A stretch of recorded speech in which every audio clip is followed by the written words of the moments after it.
Today we're jumping back to some content we did last year because I don't think enough people are using their cell cameras in this manner. The short term's great, but there's something else you're missing. Also, if running cell cameras is something you're into, that's why you're watching this video, go to the Exodus website, exodusoutdoorgear.com, and sign up for the email newsletter because we have something really cool coming out in just a few weeks, so you won't want to miss that. Let's go.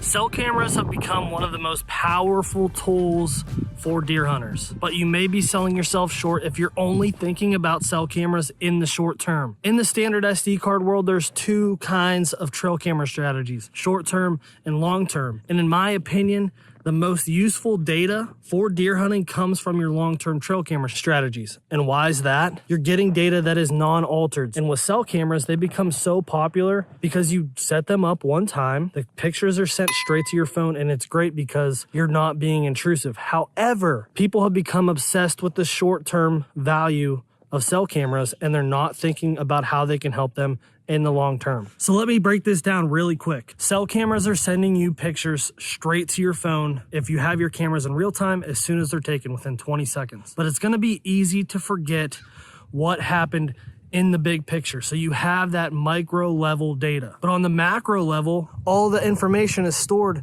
in that camera on the SD card, just like a standard SD card camera. So at the end of the year, like I'm doing here, pull the SD cards or pull the cameras and organize the data just like you would a long-term standard SD card set. This camera in particular, I know I got pictures of a deer on November 3rd and it actually led to me getting a shot at that deer. I still have those photos on the SD card, but I don't have them in the app anymore because if you are an Exodus user, the ScoutTech app is purging the cell camera pictures every 60 or 90 days. So after 60 or 90 days, those photos are no longer on your app, but they are still on the SD card. So you still get the advantage of long-term trail camera data and you were non-intrusive. So that data is non-altered. So you're getting the most accurate data points that you can use as a hunter for next year. If you aren't utilizing long-term trail camera sets, it might be because you can't get yourself to not go check that camera. Therefore, that trail camera set is no longer non-intrusive.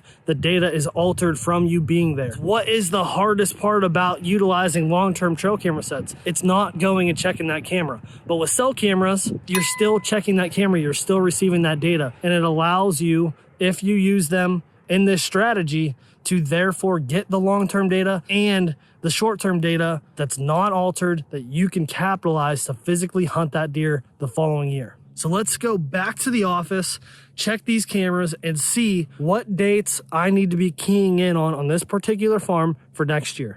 All right, so real quick, I just wanted to give you guys an example of how I'm organizing these photos from my cell cameras. I got these pictures already sent to my phone, but if you haven't saved them, I still suggest doing what I'm doing right now, pulling the SD cards out of your cell cameras and organizing the photos. So if we take a look here, I have this broken down by location and then by physical camera set. So here we go, Trumbull County Farm, and then I pulled 3 cameras this weekend. So I had the front bedding, I had the clover, and I had the milk shed, as I call it. So one thing when you're organizing your cameras, whatever you're titling the folder, if you're running a ton of cameras, the camera sets, if they're in the woods, can all start to look familiar. So make sure you're titling the folder that you're storing the cameras in the same as you're titling your actual photos on the timestamp. Down at the bottom right-hand corner, you can change what the timestamp says. So just for example, I have here a photo of a buck that I actually got an arrow in on November 3rd. And as you can see, the milk shed is on the timestamp, and then it's also in